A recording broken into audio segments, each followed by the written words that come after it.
जहां तक मौलाना फजल रहमान साहब के बयान का ताल्लुक है, मैं आपके सामने ये कहता हूं और खुलकर कहता हूं, मौलाना ने जो बात की है, मौलाना फजल रहमान साहब ने, जिसमें कसूर के अंदर उन्हें जलसा किया और कसूर के जलसे में जो कसूरवार हैं उनकी निशानदेही की, वो 100% मेरे दिल की आवाज है और मैं मौलाना फजल रहमान साहब की मुकम्मल तायीद करता हूं और मैं उनकी इस स्टेटमेंट के ऊपर उनके साथ हूं और मैं समझता हूं उन्होंने एक हकीकी डेमोक्रेट होने का सबूत दिया है।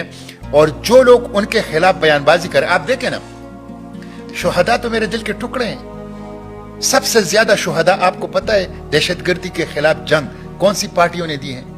एक अवामी नेशनल पार्टी ने दी है और दूसरा मौलाना फजल रहमान की पार्टी जमीयत उलमा इस्लाम ने दी है। शुहदा की, दहशतगर्दी के खिलाफ जंग की शुहदा की कोई तौहीन कर सकता है?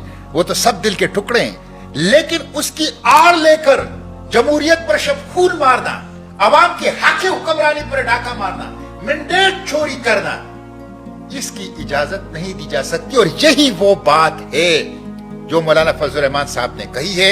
इसलिए मैं उनकी इस बात की मुकम्मल तायीद करता हूं। लाइन ड्रा की गई है, एक तरफ आमिरियत है, लाइन के एक तरफ, लकीर के एक तरफ, और लकीर के दूसरी तरफ जो है जमहूरियत है। मौलाना फजल रहमान साहब माजी में जहां भी थे, मुस्तकबिल में जहां भी होंगे, मुझे उसका इल्म नहीं है, लेकिन इस वक्त लम्हे मौजूद में वो लकीर के उस तरफ है जो जमहूरियत का कैंप है और मैं इस वक्त जमहूरियत के कैंप में मौलाना फजल रहमान साहब के साथ।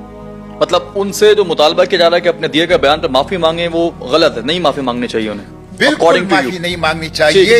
यही वो असल जो जिसको कहते हैं ना कि रूट कॉज है, ठीक है, जो असल जड़ है मसले की, उसकी तरफ मौलाना फजल रहमान साहब ने इशारा किया है। और वो मैं समझता हूं न सिर्फ उनकी बल्कि तमाम डेमोक्रेटिक जो वर्कर है पॉलिटिकल, उनकी दिलों की